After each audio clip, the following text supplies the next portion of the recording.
बच्चों, इस वीडियो के अंतर्गत हम एक और नए वंश के बारे में पढ़ेंगे और वंश का नाम है शाकंभरी चौहान वंश।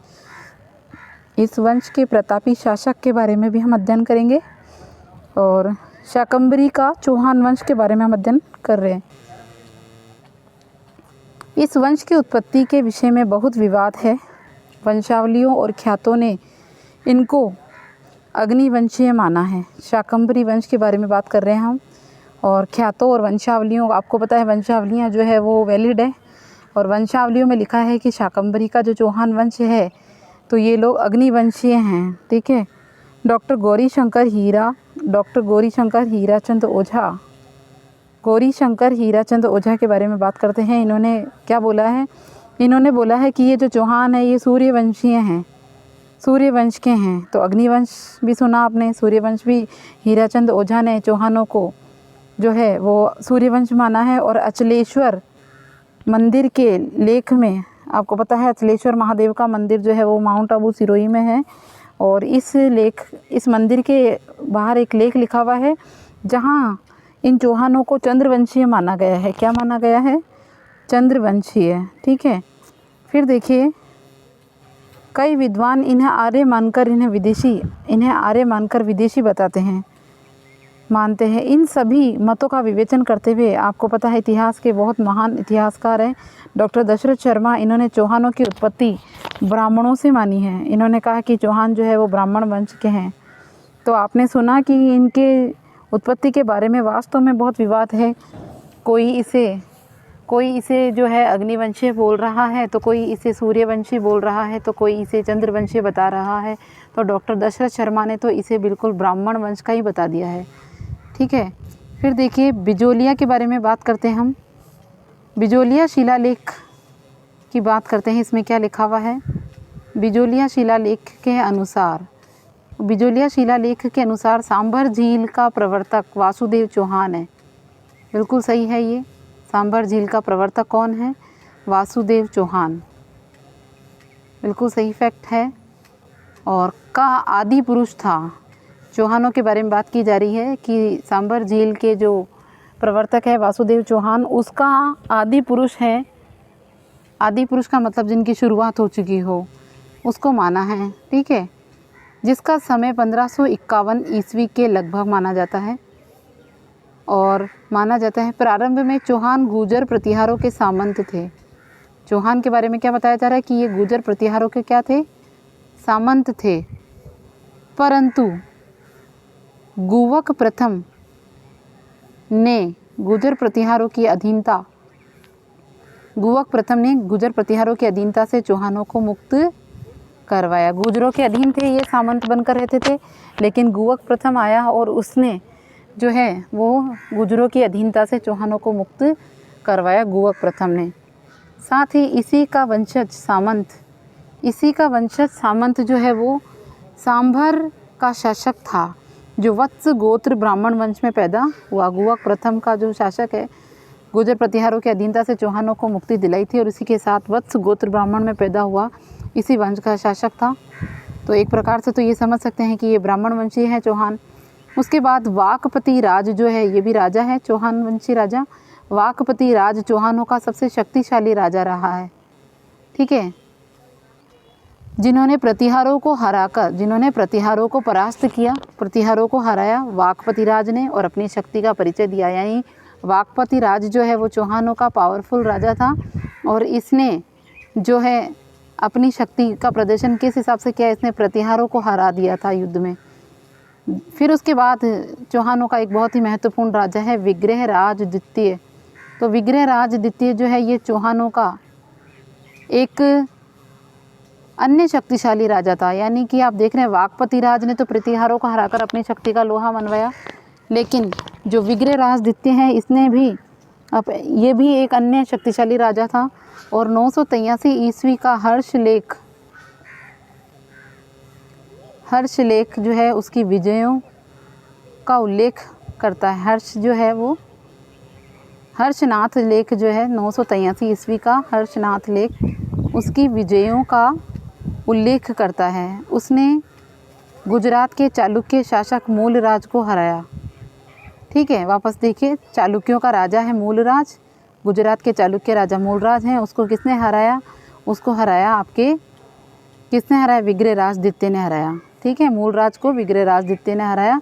चौहानों का एक अन्य शक्तिशाली राजा था और हर्षनाथ लेख में इस विग्रहराज द्वितीय की विजय के बारे में लिखा हुआ है। ठीक है, फिर देखिए, विग्रहराज द्वितीय के बाद दुर्लभ राज और गोविंद तृतीय शासक बने। ये रणथंभौर का राजा बनेगा गोविंद तृतीय। ठीक है, तो विग्रहराज और गोविंद तृतीय और कौन आया है? गोविंद तृतीय और दुर्लभ राज, ये विग्रहराज के बाद आए शासक हुए। उसके बाद पृथ्वीराज विजय नामक ग्रंथ में, जयानक की किताब है ये पृथ्वीराज विजय, और इस ग्रंथ में क्या लिखा है कि गोविंद तृतीय जो था उसकी उपाधि वैरी घट यानी शत्रु संहारक की थी। तो गोविंद तृतीय को किस नाम से जाना जाता था? गोविंद तृतीय की उपाधि थी वैरी घट। क्या उपाधि थी? वैरी घट। तो वैरी घट का मतलब होता है शत्रु का संहारक करने वाला। वैरी घट की उपाधि है शत्रु का संहारक करने वाला। तो शत्रु का संहारक करने वाला वैरी घट है। फरिश्ता के अनुसार क्या लिखा हुआ है कि गोविंद तृतीय ने गजनी के राजा को मारवाड़ में आगे बढ़ाने, गजनी के शासक को मारवाड़ में आगे बढ़ने से रोका। तो गोविंद तृतीय एक शक्तिशाली पावरफुल राजा है। गोविंद तृतीय एक शक्तिशाली पावरफुल राजा है जिसने मारवाड़ के शासक को, यानी जिसने मारवाड़ में गजनी के शासक को मारवाड़ में आगे बढ़ने से रोका। तो एक पावरफुल राजा है। आपको समझ में आया होगा ये बात। फिर अब देखिए, आपने अजय राज का नाम तो बहुत अच्छे से सुन रखा होगा। आइए इसके बारे में भी पढ़ लेते हैं। 1105 से लेके 1133 तक का जो समय है वो अजय राज का है। ठीक है, अजय राज जो 1105 में शासक बना था, कब बना था? 1105 में अजय राज। इस वंश का एक प्रतापी शासक था ये। 1113 में, यानी राजा बनने के करीब 8 साल बाद, इसने अजय मेरू, ठीक है, अजय मेरू अजमेर का पुराना नाम है। ठीक है, तो अजमेर नगर बसाया। तो आपको पता चल गया अजमेर नगर कब बसा है? 113। ठीक है, और तांबे और चांदी के सिक्के चलाए जो अजय प्रिय द्रंभ कहलाए। क्या कहलाए? चांदी के और तांबे के जो सिक्के इसने चलाए उसको क्या कहा गया? अजय प्रिय द्रंभ। ठीक है, कुछ मुद्राओं पर उसकी रानी, तो अजय राज की रानी का नाम है रानी सोमलवती। तो कुछ सिक्कों पर, यानी चांदी और तांबे के सिक्के जो चलाए इसने, वो सिक्कों पर इसने अपनी रानी सोमलवती का भी नाम लिखवाया। ठीक है, फिर देखिए, अजय राज शैव मतावलंबी था। शैव मतावलंबी का मतलब है भगवान शिव को मानता था, हिंदू धर्म का था, के साथ साथ एक धर्म सहिष्णु शासक भी था। और उसने जैन और वैष्णव धर्मावलंबियों को भी समान दृष्टि से देखा। यानी खुद तो शिव भक्त था लेकिन जैन और विष्णु धर्म को भी समान दृष्टि से देखा। उसने नए नगर में जैन धर्मावलंबियों को मंदिर बनाने की अनुमति दी और पार्श्वनाथ के मंदिर के लिए, बहुत ही इम्पोर्टेंट बात है, अजय राज ने पार्श्वनाथ जैन मंदिर है उसके लिए सोने का कलश प्रदान किया था। पार्श्वनाथ जैन मंदिर आपने सुन रखा होगा, भगवान पार्श्वनाथ हैं ये, और इनके मंदिर बनाने के लिए इसने सोने का कलश जो है वो दिया था। तो ये आपके अजय राज हो गए। फिर उसके बाद अगला आता है आपका अर्णोराज। इसका नाम तो आपने बहुत अच्छे से सुन रखा है, आना सागर बनाने वाले यही हैं, अर्णोराज। अन्ना जी कहते थे इनको, उनके नाम पे आना सागर बनाया है इन्होंने।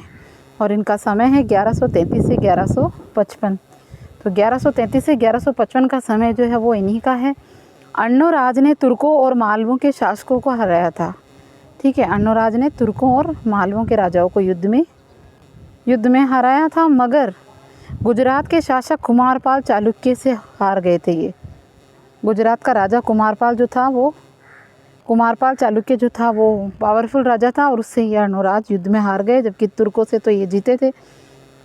इसने अजमेर में आना सागर झील बनाई। तो आपको पता चल गया आना सागर झील किसने बनाई? अर्णोराज ने अजमेर में। और पुष्कर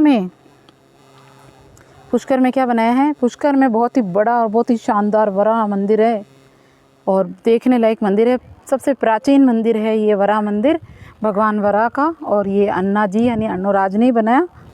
और पुष्कर में भी जो है वहाँ पर एक पट्टी पर लिखा हुआ है इनके द्वारा बनाया गया। अर्णोराज जो था वो खुद भी, अजयराज भी शिव जी का भक्त था और अर्णोराज भी शिव था, किंतु उसने अन्य धर्मावलंबियों के प्रति, अपने पिता के प्रति इसने सेम वही भावना इसके अंदर रही है। उसने अजमेर में खरत गच्छ के अनुयायियों के लिए भूमिदान दी और देवबोध और धर्म घोष, उसके समय के प्रखंड विद्वान थे देव घोष और धर्म घोष, जिनको उसने सम्मानित किया। वैसे तो चालुक्यों के हाथों हारने के बाद कुछ मानहानि से उठानी पड़ी थी, संधि के लिए कुछ देना पड़ता है, फिर भी गजनवियों को हराकर तथा मालवा और हरियाणा के अभियानों का नेतृत्व कर उसने अपने वंश के प्रभुत्व को नहीं घटने दिया। ठीक है, उसके बाद आता है आपका अगला शासक और वो है विग्रहराज चतुर्थ। बहुत ही इम्पोर्टेंट राजा है ये भी। अर्णोराज के बाद विग्रहराज चतुर्थ आते हैं और 1158 से लेकर 1163 तक का समय विग्रहराज चतुर्थ का रहा है। विग्रहराज ने तोमरों को पराजित कर दिल्ली पर अधिकार किया। विग्रहराज ने तोमरों को हराया, तोमरों को, ठीक है, तो तोमरों को हराकर दिल्ली पर अधिकार किया था इसने। और ये दिल्ली पर अधिकार करने वाला पहला चौहान शासक था। दिल्ली पर अधिकार करने वाला पहला चौहान शासक विग्रहराज चतुर्थ था, जिसने दिल्ली पर राज किया। इसने गजनी के खुसरू शाह, गजनी का शासक है खुसरू शाह, उसको युद्ध में हराया। तो गजनी के शासक खुसरू शाह को विग्रहराज चतुर्थ ने हराया। और जयानक भट्ट ने किताब लिखी है, ग्रंथ लिखा है कवि बांधव। तो जयानक भट्ट ने कवि बांधव की उपाधि दी थी इसे। विग्रहराज चतुर्थ को क्वेश्चन बनता है, विग्रहराज चतुर्थ को जो है कवि बांधव किसने कहा? तो विग्रहराज चतुर्थ को कवि बांधव जो है वो जयानक भट्ट ने उपाधि दी है। विग्रहराज ने हरिकेली और उसका दरबारी कवि का नाम है सोमदेव। तो विग्रहराज ने हरिकेली ग्रंथ लिखा और सोमदेव ने ललित विग्रहराज लिखा। ठीक है, इसका दरबारी कवि था सोमदेव, इसने ललित विग्रहराज नाटक लिखा। सोमदेव ने ललित विग्रहराज नाटक की रचना की, जबकि इसने खुद ने हरिकेली नाटक की रचना की। इसने अजमेर में, बहुत ही इंपॉर्टेंट बात पढ़ रहे हैं हम, अजमेर में एक संस्कृत पाठशाला बनाई थी विग्रहराज चतुर्थ ने, और बनवाकर उस संस्कृत जो स्कूल थी उसमें ही हरिकेली नाटक की पंक्तियाँ खुदवाई थी। संस्कृत स्कूल के बाहर उसने एक शिलालेख लिखवाया था और उसमें हरिकेली नाटक की कुछ पंक्तियाँ उसने लिखवाई थी। उसके बाद कुतुबुद्दीन ऐबक आया और कुतुबुद्दीन ऐबक ने संस्कृत स्कूल को तोड़वा दिया और उसको तोड़वा कर वहाँ पर, आपको पता है 2.5 दिन का झोपड़ा, नाम सुन रखा है आपने, तो 2.5 दिन का झोपड़ा मस्जिद बनवा दी। तो आप समझ में आया कि विग्रहराज चतुर्थ ने पहले स्कूल बनवाई थी संस्कृत पाठशाला और उसी को कुतुबुद्दीन ऐबक ने तोड़वा दिया और वहाँ पर अपना 2.5 दिन का झोपड़ा बनवा दिया, तो मस्जिद बनवा दी थी। ठीक है, विग्रहराज ने बीसलपुर बसाकर वहाँ बीसलपुर झील बनाई। तो विग्रहराज चतुर्थ ने बीसलपुर झील बनवाई, बीसलपुर बसाकर। तो बीसलपुर का बसाने का काम किसका है? विग्रहराज चतुर्थ का है। और बीसलपुर जो है झील भी इसने विग्रहराज चतुर्थ ने बनवाई। फिर विग्रहराज चतुर्थ के मूल्यांकन में डॉक्टर दशरथ शर्मा क्या लिखते हैं? तो डॉक्टर दशरथ शर्मा लिखते हैं कि उसकी महत्ता निर्विवाद है, क्योंकि एक सेना अध्यक्ष के साथ साथ एक विजेता रहा है विग्रहराज चतुर्थ, साहित्य का संरक्षक रहा है विग्रहराज चतुर्थ, एक अच्छा कवि रहा है और सूझबूझ वाला निर्माता रहा है विग्रहराज चतुर्थ। पृथ्वीराज विजय जयानक की किताब है और जिसके जयानक लिखता है कि जब विग्रहराज की मृत्यु हो गई थी तो कवि बांधव, आपने उपाधि पढ़ी है इसकी, कवि बांधव की उपाधि बेकार हो गई थी जब ये मर गया था, तो क्योंकि इस उपाधि को धारण करने में किसी में क्षमता नहीं रही थी कि कवि बांधव की उपाधि लेने वाला कोई और दूसरा योद्धा आया ही नहीं। उसके बाद सोमदेव ने विग्रहराज को वीरों में ही नहीं बल्कि विद्वानों में अग्रणी मानता था सोमदेव। और ये केवल उसकी मिथ्या प्रशंसा नहीं है, झूठ मूठ की प्रशंसा नहीं है। हरिकेली नाटक में उसकी योग्यता आंकी जा सकती है विग्रहराज चतुर्थ की।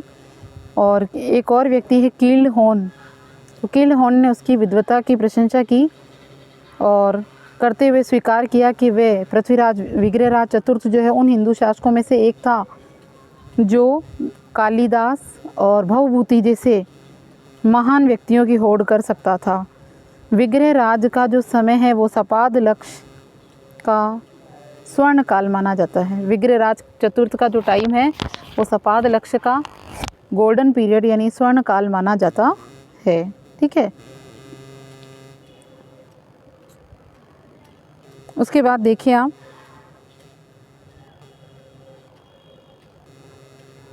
सपाद लक्ष्य का गोल्डन पीरियड माना जाता है इसको।